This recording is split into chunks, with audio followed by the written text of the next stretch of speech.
ആഗോള അയ്യപ്പ സംഗമത്തിലെ വീഴ്ചകൾ അക്കമിട്ട് നിരത്തി സ്പെഷ്യൽ കമ്മീഷണറുടെ റിപ്പോർട്ട്. കണക്കുകളിൽ ഗുരുതര ക്രമക്കേടെന്നും പന്തൽ നിർമ്മാണം ടെൻഡർ ഇല്ലാതെയാണ് നടന്നതെന്നും റിപ്പോർട്ടിൽ പറയുന്നു. ഊരാലുങ്കലിലാണ് ടെൻഡർ ഇല്ലാതെ പന്തൽ നിർമ്മാണം നൽകിയതെന്നും റിപ്പോർട്ടിലുണ്ട്. സ്പെഷ്യൽ കമ്മീഷണർ ഹൈക്കോടതിയിൽ സമർപ്പിച്ച റിപ്പോർട്ടിലാണ് ഇക്കാര്യങ്ങളുള്ളത്. സേഫ് സൈനുൽ അബ്ദീൻ ഉണ്ട് വാർത്തയുടെ വിശദാംശങ്ങളുമായി. സേഫ്, സ്വർണ്ണക്കൊള്ളയ്ക്ക് ശേഷം സർക്കാരിനെ വെട്ടിലാക്കിയ മറ്റൊരു കാര്യമായിരുന്നു ഈ ആഗോള അയ്യപ്പ സംഗമവുമായി ബന്ധപ്പെട്ട വിവാദങ്ങൾ. എന്തൊക്കെയാണ് ഇപ്പോൾ നൽകാൻ കഴിയുന്ന വിവരങ്ങൾ? ആരതി, ആഗോള അയ്യപ്പ സംഗമം അത് വലിയ രാഷ്ട്രീയ വിവാദങ്ങൾക്ക് തിരികൊളുത്തിയ സംഭവമായിരുന്നു. ശബരിമലയിൽ സ്ത്രീയെ കയറ്റിയ ആൾക്കാർ തന്നെ ആഗോള അയ്യപ്പ സംഗമം നടത്തുന്നു എന്ന തരത്തിലുള്ള വിമർശനങ്ങൾ പ്രതിപക്ഷമടക്കം ഉന്നയിച്ചതാണ്. ഇപ്പോൾ ഇതുമായി ബന്ധപ്പെട്ട കണക്കുകളിൽ ക്രമക്കേടുണ്ട് എന്നാണ് ശബരിമലയിലെ സ്പെഷ്യൽ കമ്മീഷണർ ഹൈക്കോടതിയിൽ ഒരു റിപ്പോർട്ടായി നൽകിയിരിക്കുന്നത്. ഇത് വലിയ ദൂരവ്യാപക പ്രത്യാഘാതങ്ങൾ ഉണ്ടാക്കുന്ന കാര്യമാണ്. കാരണം എല്ലാ മേഖലകളിലും ക്രമക്കേടുണ്ടായി എന്ന് കണക്കാക്കുന്നതാണ് ഈ റിപ്പോർട്ട് എന്നുള്ളതാണ് ഏറ്റവും പ്രധാനപ്പെട്ട കാര്യം. കണക്കുകളിൽ ഗുരുതര ക്രമക്കേടായി ആഗോള അയ്യപ്പ സംഗമവുമായി ബന്ധപ്പെട്ട വിഷയത്തിലെ കണക്കുകളിൽ ഗുരുതരമായ ക്രമക്കേടുണ്ട് എന്ന് സ്പെഷ്യൽ കമ്മീഷണർ ആ റിപ്പോർട്ടിൽ സൂചിപ്പിക്കുന്നുണ്ട്.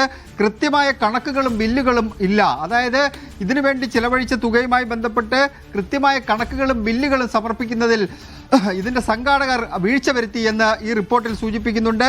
പന്തൽ നിർമ്മാണം, വലിയ പന്തൽ, കൂറ്റൻ പന്തലാണ് പമ്പാ നദീ തീരത്ത് ഇട്ടിരുന്നത്. പന്തൽ നിർമ്മാണം ടെൻഡർ ഇല്ലാതെയാണ് കൊടുത്തിരിക്കുന്നത് എന്നുള്ളതാണ് മറ്റൊരു കാര്യം. അത് ഊരാളുങ്കലിലാണ് ഈ പന്തൽ നിർമ്മാണം നൽകിയത്. നമുക്കറിയാം, ഈ സർക്കാരുമായി ബന്ധപ്പെട്ട് ഏറ്റവും അടുത്ത് നിൽക്കുന്ന ഒരു സംവിധാനമാണ് ഊരാളുങ്കൽ. ഊരാളുങ്കലിനാണ് ഇതിൻ്റെ നിർമ്മാണ ചുമതല, പന്തൽ നിർമ്മാണ ചുമതല നൽകിയിരുന്നത്. അത് ടെൻഡർ ഇല്ലാതെയാണ് ഊരാളുങ്കലിന് നൽകിയത് എന്ന് ഈ റിപ്പോർട്ടിൽ സൂചിപ്പിക്കുന്നുണ്ട്. പിന്നെ ചില ബില്ലുകളിൽ GST രജിസ്ട്രേഷൻ ഇല്ല എന്ന് ഈ റിപ്പോർട്ട് സൂചിപ്പിക്കുന്നുണ്ട്. ചില ബില്ലുകളിൽ GST രജിസ്ട്രേഷൻ കാണുന്നില്ല. സ്പോൺസർഷിപ്പ് വരുമാനം, അതാണ് മറ്റൊരു പ്രധാനപ്പെട്ട വിഷയം. സ്പോൺസർഷിപ്പ് വരുമാനത്തിൽ ഒരു വ്യക്തതയില്ല എന്ന് ഈ റിപ്പോർട്ടിൽ സൂചിപ്പിക്കുന്നുണ്ട്. മരാമത്ത് പണികൾ, അതും ടെൻഡർ ഇല്ലാതെയാണ് നൽകിയിരിക്കുന്നത്. പന്തൽ നിർമ്മാണം, മരാമത്ത് പണികൾ അടക്കമുള്ള കാര്യങ്ങൾ ടെൻഡർ ഇല്ലാതെ ഇഷ്ടക്കാർക്ക് നൽകി എന്ന് ഈ റിപ്പോർട്ടിൽ സൂചിപ്പിക്കുന്നുണ്ട്. ഉപകരാറുകൾ ഓഡിറ്റിന് ഹാജരാക്കിയില്ല എന്നുള്ളതാണ് മറ്റൊരു കുറ്റമായി സ്പെഷ്യൽ കമ്മീഷണർ കണ്ടെത്തിയിരിക്കുന്നത്. കലാപരിപാടികൾക്കായി 6 ലക്ഷം രൂപ അധികം ചിലവാക്കി. 2 ലക്ഷം രൂപയ്ക്ക് ഈ കലാപരിപാടികൾ അവസാനിപ്പിക്കണമെന്ന് തീരുമാനമെടുത്തെങ്കിലും 6 ലക്ഷം രൂപ അധികം ചിലവാക്കി 8 ലക്ഷം രൂപയ്ക്കാണ് കലാപരിപാടികൾ സംഘടിപ്പിച്ചത് എന്ന് പറയുമ്പോൾ തന്നെ ഇതിനകത്ത് എത്രത്തോളം അധികമായ ധൂർത്ത് നടന്നിട്ടുണ്ട് എന്ന് നമുക്ക് മനസ്സിലാക്കിയെടുക്കാൻ കഴിയും. കാരണം ഈ 2 ലക്ഷം രൂപയ്ക്ക് അത് തീരണം എന്നുണ്ടെങ്കിൽ 2 ലക്ഷം രൂപയുടെ പരിപാടികൾ മാത്രമേ സംഘടിപ്പിക്കാൻ പാടുള്ളൂ. പക്ഷേ 8 ലക്ഷം രൂപയുടെ പരിപാടി സംഘടിപ്പിക്കുക വഴി ഗുരുതരമായ ക്രമക്കേട് ആ വിഷയത്തിലും ഉണ്ടായി എന്നുള്ളതാണ് മറ്റൊരു പ്രധാനപ്പെട്ട കാര്യം. പിന്നീടുള്ളത് നിയമസഭയിൽ മന്ത്രി നൽകിയ ഒരു മറുപടിയുമായി ബന്ധപ്പെട്ട വിഷയത്തിലാണ്. ആഗോള അയ്യപ്പ സംഗമത്തിന് ചെലവഴിച്ച തുക തിരിച്ചേൽപ്പിച്ചെന്ന ദേവസ്വം മന്ത്രിയുടെ വാദം തെറ്റാണെന്ന് നിയമസഭാ രേഖകൾ വ്യക്തമാക്കുന്നുണ്ട്. ദേവസ്വം ഫണ്ടിൽ നിന്ന് എടുത്ത തുക തിരിച്ചേൽപ്പിച്ചെന്നാണ് മന്ത്രി നിയമസഭയിൽ ജനുവരി 28-ന് രേഖാമൂലം മറുപടി നൽകിയത്. ഓഡിറ്റ് റിപ്പോർട്ടിൽ എന്നാൽ പറയുന്നത് 2 കോടി രൂപ തിരിച്ച് നൽകിയില്ല എന്നുള്ളതാണ്. 2 കോടി രൂപ നൽകിയെന്ന് മന്ത്രി പറയുന്നു. 2 കോടി രൂപ തിരികെ നൽകിയിട്ടില്ല എന്ന് ജനുവരി 28-ന് നൽകിയ രേഖാമൂലമുള്ള മറുപടിയിൽ മന്ത്രി വ്യക്തമാക്കുന്നുണ്ട്. അത് ഇപ്രകാരമാണ് അതിനകത്ത് പറയുന്നത്. ആഗോള അയ്യപ്പ സംഗമം സ്പോൺസർമാരെ കണ്ടെത്തി നടത്തുന്നതിന് തീരുമാനിച്ചിരുന്നതാണ്.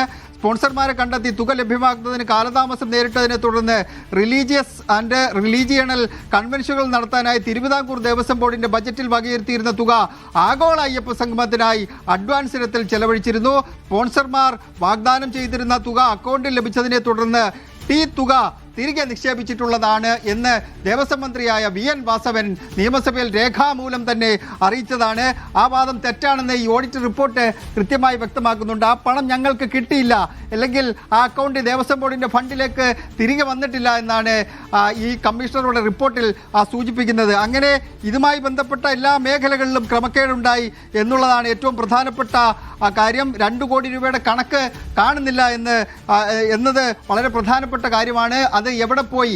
ഈ 2 കോടി രൂപ അടച്ചു എന്ന് പറയുന്നു, അടച്ചില്ല എന്നൊരു വിഭാഗം പറയുന്നു. അങ്ങനെ നോക്കുകയാണെന്നുണ്ടെങ്കിൽ ഈ 2 കോടി രൂപ എവിടെ പോയി എന്നുള്ള ചോദ്യത്തിന് ഉത്തരം സംസ്ഥാന സർക്കാർ തന്നെയാണ് നൽകേണ്ടത്. ഒന്നുകൂടി പറയുകയാണെങ്കിൽ പന്തൽ നിർമ്മാണത്തിൽ ക്രമക്കേടില്ല, ബില്ലുകളിൽ ക്രമക്കേട് കാണിച്ചിരിക്കുന്നു, കണക്കുകളിൽ ക്രമക്കേട് കാണിച്ചിരിക്കുന്നു, അതുപോലെ സ്പോൺസർഷിപ്പ് വരുമാനത്തിൽ അവ്യക്തതയാണ്, മരാമത്ത് പണികൾ ടെൻഡറില്ലാതെയാണ് നൽകിയിരിക്കുന്നത്, ഉപകരാറുകൾ ഓഡിറ്റിന് ഹാജരാക്കിയില്ല. ഒരു പരിപാടി നടത്തുമ്പോൾ അതിന് ആദ്യം മുതൽ അവസാനം വരെ ഉള്ള കണക്ക്, ആ കണക്ക് അതിനകത്ത് മുഴുവൻ ക്രമക്കേടാണ് എന്നുള്ളതാണ് ഈ റിപ്പോർട്ട് സൂചിപ്പിക്കുന്ന ഏറ്റവും പ്രധാനപ്പെട്ട കാര്യം. കോടതിയുടെ പരിഗണനയിലേക്ക് ഈ വിഷയം വരുമ്പോൾ സ്വാഭാവികമായിട്ടും ദേവസ്വം ബെഞ്ചിന്റെ വലിയ വിമർശനങ്ങൾക്ക്, സംസ്ഥാന സർക്കാരിന് നേരെയുള്ള വിമർശനങ്ങൾക്ക് ഇത് കാരണമാകുമെന്ന കാര്യത്തിൽ സംശയമില്ല. ഒറ്റ നോട്ടത്തിലുള്ള വായനയിൽ പോലും നമുക്കിത് കൃത്യമായി ബോധ്യപ്പെടുന്നുണ്ട്. ഇതിനകത്ത് പൂർണ്ണതോതിലുള്ള ക്രമക്കേടുകൾ തന്നെയാണ് നടന്നിട്ടുള്ളത് എന്ന്. മറുപടി പറഞ്ഞത് വെച്ച് നോക്കുമ്പോൾ ഗുരുതര രീതിയിലുള്ള ക്രമക്കേടുകളാണ് ഈ ആഗോള അയ്യപ്പ സംഗമത്തിൽ കാണുന്നത്. അതായത് പന്തൽ നിർമ്മാണം മുതൽ ഭക്ഷണ വിതരണം മുതൽ കലാപരിപാടികളിൽ ആകെ മുഴുവനായിട്ടുള്ള സാമ്പത്തിക ക്രമക്കേടുകൾ കാണുന്നു. ഏറ്റവും ഗുരുതരമായ കാര്യം എന്തെന്ന് വെച്ചാൽ ദേവസ്വം മന്ത്രിയുടെ വാദം പൂർണ്ണമായും പൊളിക്കുന്നതാണ് ഈ റിപ്പോർട്ട് എന്നതാണ്. ഈ കാര്യത്തെ സർക്കാർ എങ്ങനെയായിരിക്കും പ്രതിരോധിക്കാൻ പോകുന്നത്? സർക്കാരിന് പ്രതിരോധിക്കണം എന്നുണ്ടെങ്കിൽ ആരതി ഇതിനകത്ത് ആദ്യം സംസ്ഥാന സർക്കാർ ഇതിന്റെ കണക്കുകൾ പൊതുസമൂഹത്തിന് മുന്നിലേക്കും ദേവസ്വം ബോർഡിന് മുന്നിലേക്കും കോടതിക്ക് മുന്നിലേക്കും സമർപ്പിക്കണം. അല്ലാതെ ഇത് പൂർണ്ണതോതിൽ ബോധ്യപ്പെടില്ല. കാരണം ഇതിനകത്ത് ഈ റിപ്പോർട്ടിൽ സൂചിപ്പിച്ച പോലെ ഒരു അടിമുടി, അതായത് തലയിലെ മുടി മുതൽ താഴത്തെ വിരൽ വരെയുള്ള ഒരു സംഭവം ഉണ്ടെന്നുണ്ടെങ്കിൽ അത് മുഴുവൻ ക്രമക്കേടാണ് നടന്നിട്ടുള്ളത്. അതിനകത്ത് ഏതെങ്കിലും തരത്തിൽ ഒരു ക്രമക്കേടില്ലാത്ത ഒരു കാര്യം പോലും കാണുന്നില്ല. എല്ലാ വിഷയങ്ങളിലും ഇതുമായി ബന്ധപ്പെട്ട് എന്ത് പരിപാടി സംഘടിപ്പിച്ചിട്ടുണ്ടോ ആ പരിപാടിയിൽ മുഴുവൻ ക്രമക്കേട് തന്നെയാണ് കാണാൻ കഴിയുന്നത്. അത് പന്തൽ നിർമ്മാണത്തിൽ കണക്കുകളിൽ ക്രമക്കേട്, ബില്ലുകളിൽ ക്രമക്കേട്, ഉപകരാറുകളിൽ ക്രമക്കേട്, മരാമത്ത് പണിയിൽ ക്രമക്കേട്, അങ്ങനെ ക്രമക്കേടുകളുടെ ഒരു കൂമ്പാരം ഇതിനകത്ത് ഉണ്ടായിരിക്കുന്നു. അങ്ങനെ ഗുരുതരമായ വീഴ്ചകൾ ഇതിൻ്റെ സംഘാടനവുമായി ബന്ധപ്പെട്ടുണ്ടായിട്ടുണ്ട് എന്ന് സ്പെഷ്യൽ കമ്മീഷണറുടെ റിപ്പോർട്ടിൽ പറയുന്നുണ്ട്. ഈ റിപ്പോർട്ട് കഴിഞ്ഞ ദിവസമാണ് സമർപ്പിച്ചത്. സ്വാഭാവികമായിട്ടും ഇന്നിപ്പോൾ പണിമുടക്കാണ്.